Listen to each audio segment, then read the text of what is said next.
Good morning and welcome everyone to the Money Control live stream. You're watching the opening bell. I'm your host Nickey Mirchandani. Well, markets are likely to start on a weak note today on the last trading session of the week. Thank God it's Friday, quite literally. SGX Nifty indicates a negative opening coming in for the broader index in India, and US markets have closed lower after Friday's job report spurred in fears of more aggressive interest rate hike coming in.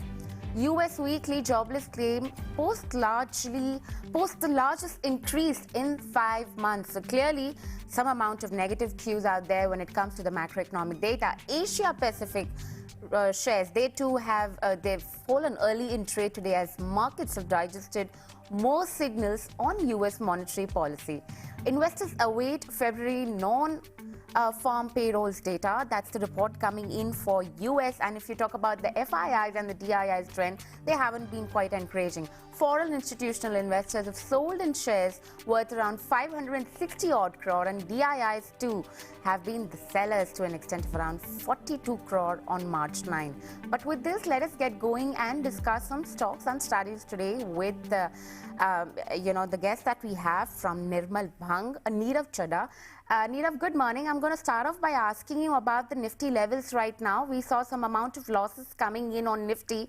Do you think Nifty would be able to defend that 17,500 mark in today's session?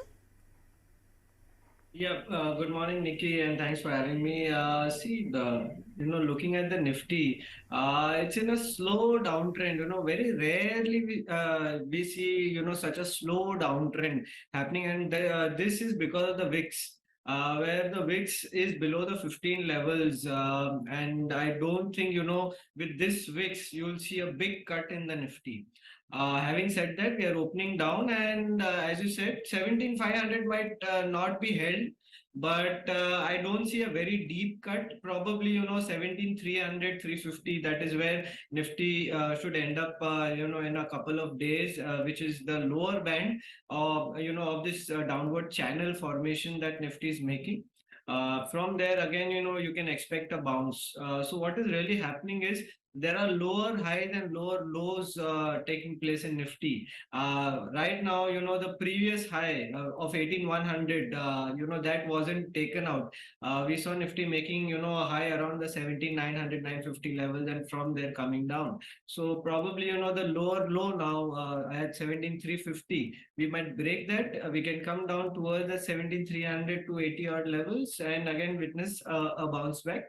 Until the VIX is down below the 15 levels, nothing to worry. Again, look for buying opportunities. You will keep getting them, in some time. This once this channel formation is broken out above, only then, you'll see Nifty again moving up towards that 18,500, 19,000 levels. Until then, continue to trade with this strategy of buying lower and, selling higher.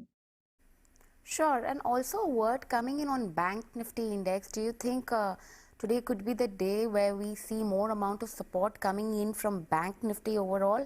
What do you make out of it? And also the immediate, RSI levels. Yeah. So, see, Bank Nifty, when you see, it has been the stronger of the two indices, there's no doubt about it.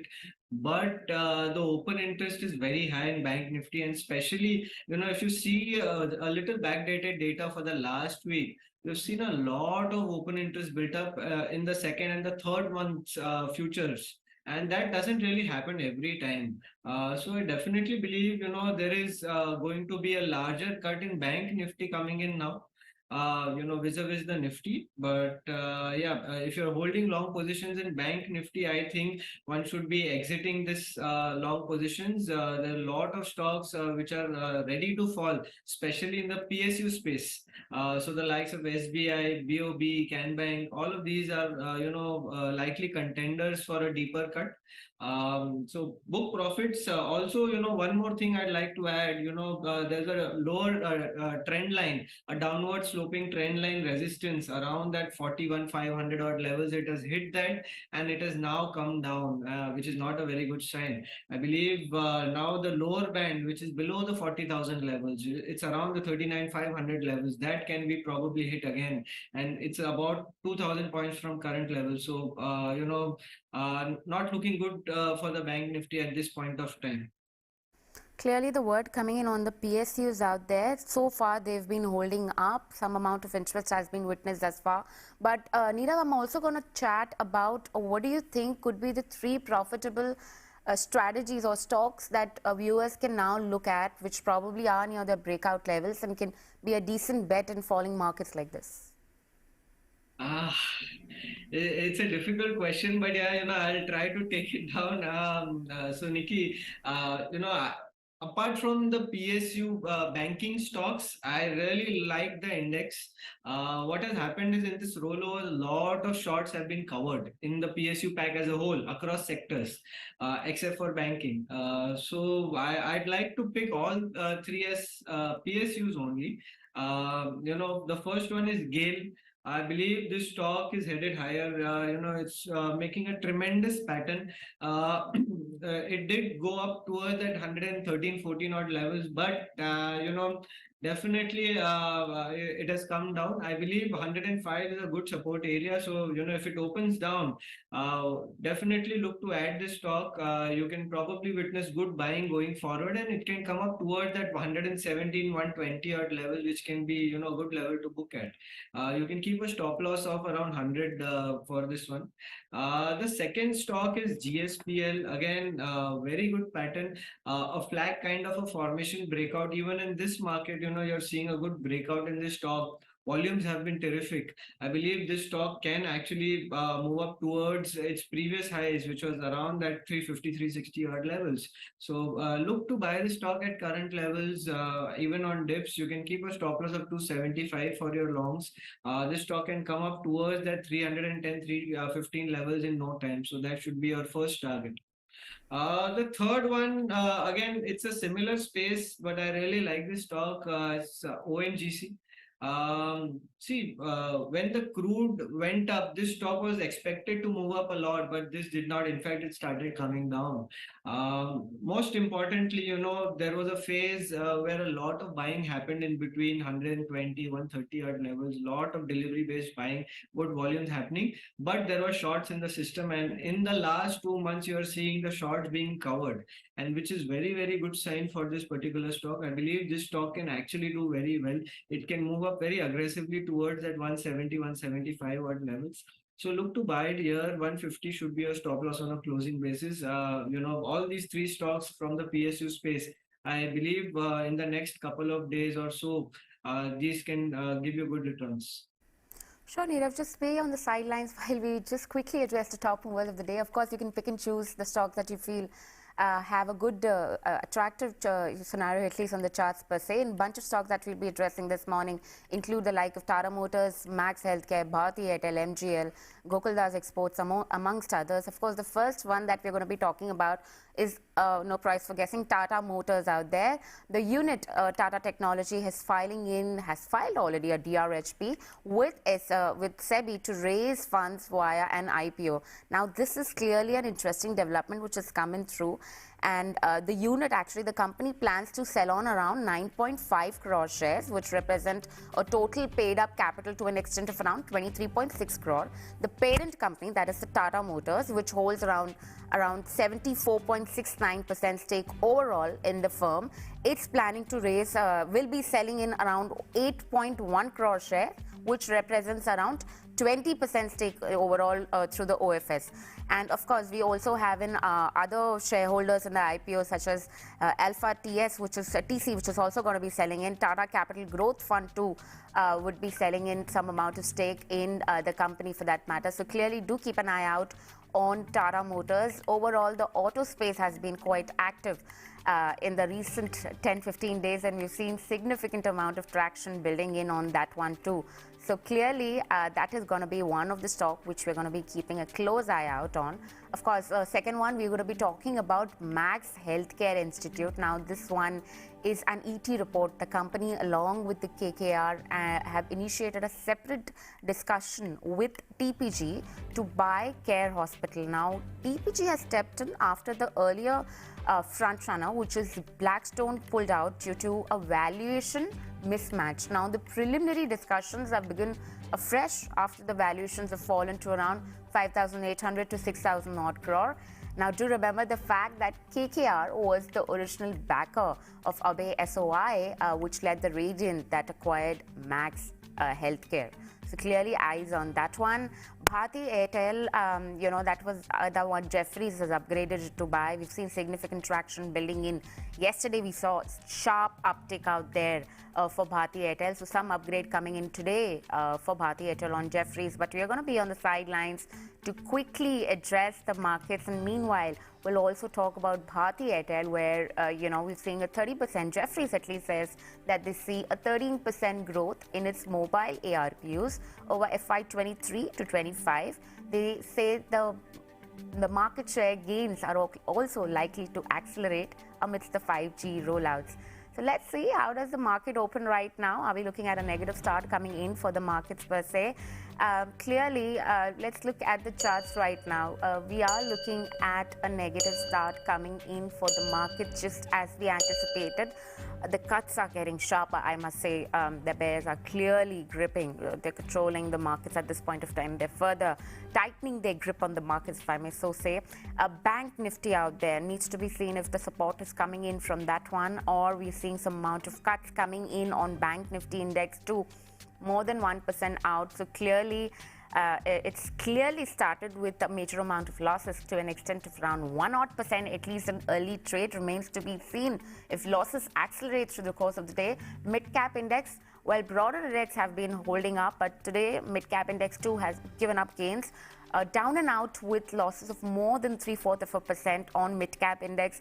And if you talk about the small-cap index too, 0.4% gone on that one. Beg your pardon, this is for Nifty Auto Index, which thus far has been, holding up. Small-cap index, we've seen 0.5% gone out even on that one. And if you talk about the sectoral gainers and the sectoral losers out there, just to understand the taste of the market, we've already seen cuts coming in on the Nifty Auto Index. Remains to be seen if something like a Nifty IT, Nifty, Realty, these index, how are they stacking up overall in trade today? Nifty IT, we're seeing 1.3% down and out on that one. So clearly some amount of losses, are just no support coming in from the Nifty sectoral index per se. Bank Nifty also wasn't doing too well in trade today. If you talk about the top gainers and the top losers per se, just on the Nifty 50 list, just to see how the trade has been stacking up thus far. Britannia, Tata Motors, Bajaj Auto. Like we just pointed out, we spoke about Tata Motors right at the start of the trade, right? Okay, now that's pretty much a flattish move after seeing the top gainers out there. Britannia and Bajaj Auto, they are holding up in green for you right now. Britannia is up with gains of around 0.5%. Bajaj Auto, we're seeing same gains.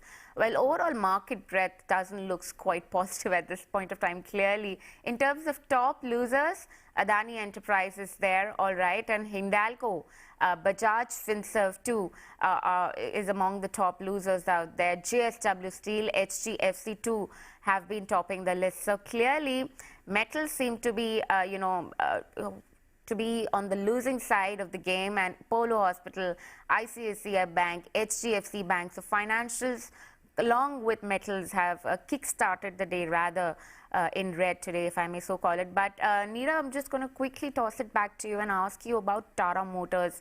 The subsidiary now plans to come up with an IPO out there. What do you make out of it? Do the charts look attractive? We've seen significant trend building up for companies, for auto sector per se. What do you make out of Tata Motors, at least on the charts? Yeah, so it's absolutely flat actually for this stock. The stock's not moving anywhere.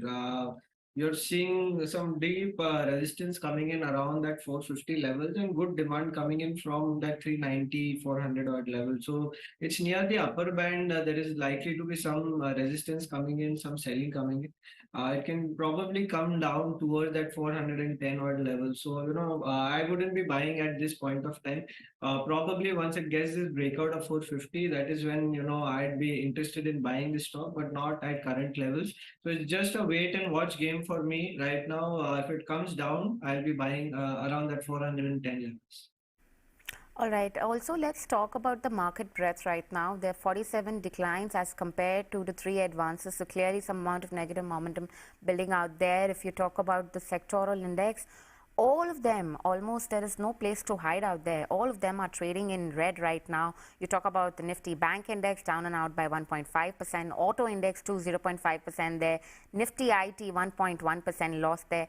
And the losses have been major for Metal Index right now. Now, do remember there have been a couple of bullish reports per se which have come in on the metal sector, but a few bullish calls coming in on that one. But today the index is down and out with loss of more than 2%.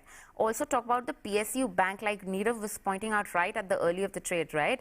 1.7% lost on that one. And if you talk about the realty index too, more than 1% gone out there. So clearly no place to hide when it comes to the sectoral index.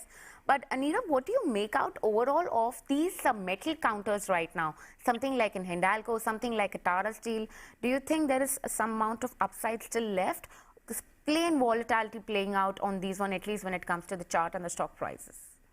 Yeah, so what is really happening in this metals pack is a lot of stocks actually did not fall in that phase where most of the metals are falling. So those are the stocks which are weak at this point of time. So a Hindalco or a Jindal Steel or a Vedanta, they are weak at this point of time, and they are likely to fall further. But a Tata Steel, a SAIL, a National Aluminium, which had fallen a lot. They are showing good signs of recovery at this point of time, and I believe open interest is low in these stocks as well. So there's a likelihood where good buying will emerge in these pockets. But as a whole, metals will be mixed. So pick and choose what you want to buy. I'd be a buyer in Tata Steel and SAIL. I'd like to buy Tata Steel at current levels with 101 as stop loss, and it can go up towards 115, 120 odd levels, which would be my target. Similarly for SAIL, I believe 95 to 100 is coming. 80 should be the stop loss. So similar story here. I'd be a buyer here. Also, I'd want to tell you about selling a couple of sectors, if you allow me to. Sure, please go ahead. All right, Nirav, you can go ahead. Please go ahead. Yeah, yeah. So, see, as I said, banking, PSU banks, I've been bearish, and I really believe, this is one pocket where a lot of selling can come in. So, I'd be going short in Canara Bank and BOB. I believe these stocks will witness some tremendous amount of selling because there has been a huge upside for these stocks in the past 3 months. And I think a lot of volumes have happened at the upper levels. That means distribution is taking place, and open interest is very high, which is not a very good sign. So all in all, I believe these two stocks should at least fall at least about 10 to 15% from current levels. So look to short these stocks at current levels, keeping a 2.5% stop loss on the upside on a closing basis, and you will see a good cut here. I believe CanBank can come towards that 280 to 85 odd level. So short at current levels, even if it's opened down. Second pocket that I really want to talk about is the IT pocket, where large cap stocks like Infosys and TCS, these have been underperforming, and I believe Infosys and TCS both can be shorted. Why? Because they've made negative patterns. I believe Infosys can come down towards that 1400, 1350 odd levels. It's a negative chart.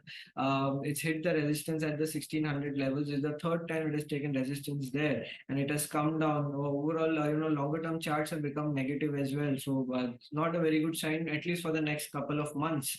Even TCS, a very important resistance has been taken for this stock around that 3550, 3600 levels, which is where a breakdown had come in this particular stock. It tried to break out, but it couldn't, and post that a lot of selling has come in. I believe even at this levels, it can be shorted. It can come down towards that 3300, so 3200 to 3150 odd level. So the two large caps in the IT space are negative, and as a whole doesn't look good for this whole sector, at least in the large cap space. So yeah, most likely these stocks will come down. So if you're looking for shorting opportunities, these are the opportunities where you can make some money. All right, Nirav, thank you so much for taking out time and speaking to us early in the morning. Well, Bank of Baroda, not a negative, I mean, clearly some amount of negative momentum building upon that one. In terms of the news perspective, the bank is going to be selling up 49% stake in BOB Financial. So do keep an eye out on that one. But it's that, at that time of the show where we bring in the fundamental guest to address the fundamental story playing out thus far for the markets, which so far have been playing out to the global cues. Let's bring in our guest, Anil Rego, founder and fund manager at Right Horizons PMS. Good morning, Anil. Good morning. All right, I'm going to start off by asking you overall your view on the financials as well as the IT space. Financials thus far have been an interesting story overall for the last year, but this time around, at the start of the year, the initial euphoria seems to be, probably fizzling away. What do you make out of it? Do you think the fundamentals still remain healthy? Yeah, I definitely think so. So, the sector has seen some bit of interest rate movements, and that has been really a large swing that we have seen in this year. What I would expect is that as we go forward, maybe, interest rates sort of inflation also started cooling down, and hopefully things will get back to normal. We must keep in mind that, compared to, let's say, other global economies, right? So if you look at the US and the UK, etc., for them, interest rates were something like and inflation was at, 3-year decades highs, right? So whereas for us, we have not seen it as high as that in respect to what we have seen in the recent past as well. And recent past, I'm saying, say, 3-5 years and stuff. Right. So from that standpoint, yes, we may be actually better off, in terms of financials. I believe that we will also start seeing, a little bit of grounds up. India as an economy, as government spending comes in, we are also coming back to an election year. Okay, I think agri hopefully should do better to this year as well. Okay, so I think there are enough factors where grounds up, I think we should do well. Some of the issues that were part of banks and financial institutions are, I think, a little behind us. We already saw that some bit of a deleveraging cycle in the last decade for us, which others I expect to see, other economies I expect to see in this decade. So relatively, I think, we are at a better place than what we were. And I think financials should sort of do better. In terms of, IT and technology, the other sort of big sector, yes, we have global headwinds. We also have, the US, I think will do a little worse. So I'm not as bullish about it. I would rather focus on, say, inward focused sectors, which are more domestic, manufacturing, etc., where there are, tailwinds, to take us forward. Sure. At this point of time, do you think that the consensus is kind of underestimating the growth and the margin risk profile coming in FY24 overall for the IT counters? Because in the pandemic, we've seen huge amount of outperformance coming in from the IT index, right? How do you expect? I mean, sure, you've said that you're not quite bullish about the IT sector overall. But if I was supposed to further divide the space between the large cap and the mid cap, do you see some amount of value growth still coming in from the mid cap basket in terms of the valuations? Yeah, I think the mid cap basket may be a little more healthy in terms of valuations. My issue is coming back from maybe where, let's say, the customers of even these large companies are, and also some of these smaller companies, right? So if we think that a company where the US and companies in the US are, their largest customers, then I believe then we have an issue, because I think that is going to be a much longer cycle there, because they have not yet started their deleveraging cycle that I expect to happen.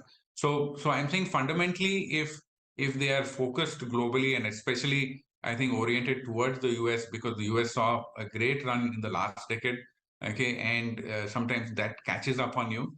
As history has shown, global economies, whoever the leader of a decade, right, you almost underperform for maybe up to or at least 2 decades, right? So I'm just saying that, so consumer, from their customer side, I think they'll face pressure. and as their customers face pressure, I don't think that they will be kind on margins, on billing rates, etc. So I think that it makes sense just to be a little cautious out there, wait it out, and possibly focus on domestic sectors. But yes, the issue with mid-cap IT companies is that they may not have the wherewithal that the larger companies have. So if they find a slightly more difficult environment, right, so they also will get impacted. But relatively, I think if the real negative situation doesn't play out, okay, then I think mid caps is something that you can pick and choose, and also be a little cautious about how you go about it, and choose your stocks in the sector. That's clearly quite an interesting observation coming in from you. A leader of decade can underperform for the next 2 decades. So clearly keep an eye out, at least when it comes to the large cap IT basket. Might just find some value in the mid cap space overall. But if you talk about, let's also talk about the building material space, the cement space. There is significant. I have been chatting with a number of guests out there, the fundamental. Some of them say that, cement probably could be the outperformer because it's a pre-election year. There's a lot of thrust coming in on the infra. We're looking at the price hikes probably coming through. Adani's might just go down, slow a little bit on the expansions. How are you looking at overall the valuation picture of these players? Do you think they're still reasonably priced? There is an attractive risk-reward ratio. What do you make out of this space?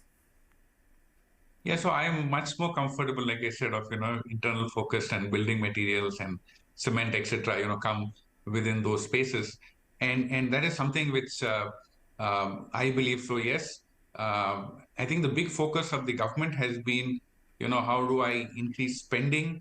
How do I focus on spending on infrastructure? And I think that's a very, very good thing to do. If you want to, actually kickstart the economy, if you want to look at a longer term, that's a better way to go about it, and that's what I like. So even in an election year, they didn't come and give freebies, etc., and said, okay, let me go back and work on places where we have long-term growth for the economy. So I think all of those will play out.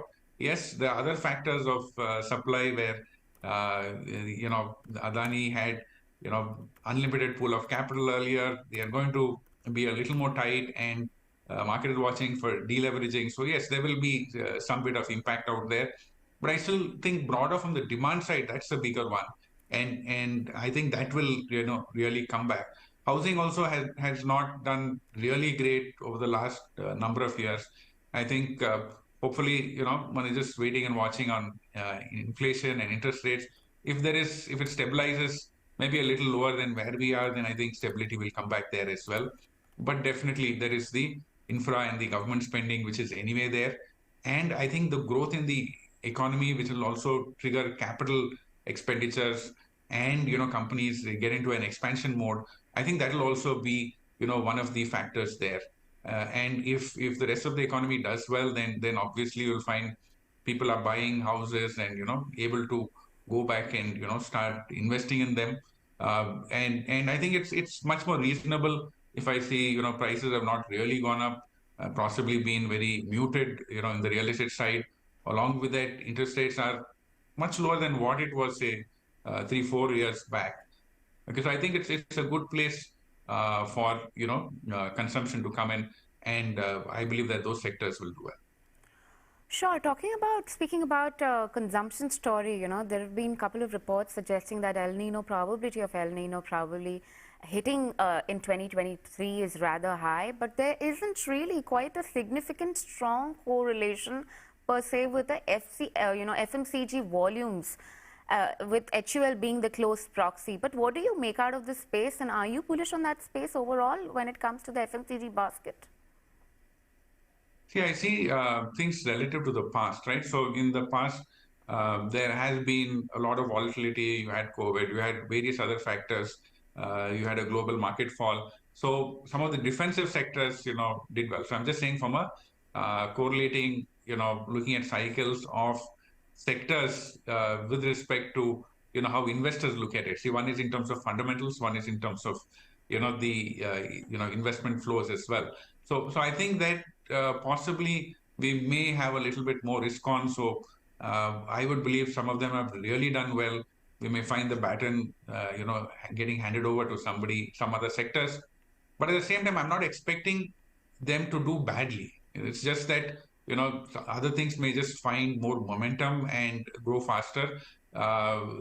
Consumption may continue to be steady, and from a share price of these companies, they've also gone up and done relatively well. Okay, so that is something, sort of to keep in mind, relative valuations, etc. So I would think, yes, in summary, consumption will continue to be steady and do well. However, it really may not mean really great returns for investors in the sector, because I think the others which are have a pent up demand will start coming and doing better. All right, Anil, also a final word coming in overall on the auto space, and of course a sector that you think could do well in markets like this, as tepid as this one. Auto stocks, we've seen some significant amount of traction coming in. There is this whole thrust around the electric vehicle segment. Demand seems to be picking up. What do you make out of this? And, do you like auto space? Do you have a positive stance coming in on auto space? How are the valuations importantly stacking up as compared to their long-term averages? Yeah, so I think the fundamental thing on auto, I think, is, the cycle is coming back, right? So, and we've seen in the past when the auto cycle can really play out and it can, deliver well for an extended period of time, right? And we've come back to a situation where suddenly you find on the ground, if you want to buy a car, you have a long waiting period and it's sort of widespread, right? So apart from that, you have this whole, EV vehicle and the transition towards it, pollution levels, etc. So you will find, I think there are enough of triggers for auto to continue to do well. Okay, and I think that will be, it's a real fundamental one where I believe as we go forward, because of the way production goes up, thanks to demand, etc., you may still find valuations on a forward-looking basis will continue to be attractive, and companies will also start expanding, and you'll probably see some bit of more impetus coming out there. So I'm reasonably bullish on the auto side. The only point that I would like to make out here is it's also a sector with changing dynamics, right? So for example, I'd be very interested to see how, for example, the two-wheeler plays out, right? Because if you go back and see, there's so many, unknown names who are coming in on electric two-wheelers, and we don't know how far that disruption will sort of happen. So I think that we need to be watchful of how the electric vehicle, how their companies are placed in that space and their ability to withstand competition. Okay, and because it is the entry barriers, I think, on say at least the two-wheeler side is far lower, right? So that is something that I want to be a little wary of, and look for a place which may be likely to also be able to manage the EV space. I think that's also from a slightly longer term basis that will also come back on the cars, etc. But I think the price points are still very different, which is why you may still find that there may be a little bit more headroom, a little bit more time that four-wheelers may take, and the entry barriers also there are a lot more higher than say what it is for the two-wheeler space. So I think I would rather focus a little bit more on the four-wheelers. There is demand in, and I think companies are likely to do very well, and that will, I think, drive performance of these companies over the next couple of years. All right, Anil, we get your point completely. Well, we get a positive stance coming in on the auto space, but overall changing dynamics. And two-wheeler is a segment where we clearly need to keep an eye out on this one. But Anil, thank you so much for taking out the time and speaking to us this morning. Welcome. Thank you. All right, with this, it's a wrap and goodbye from the entire team who puts this piece together. Thank you so much for watching, and please do post your feedback for us in the comment section below. Follow us on the link at the bottom of your screen for the rest of the updates. Stay tuned into moneycontrol.com and Money Control app.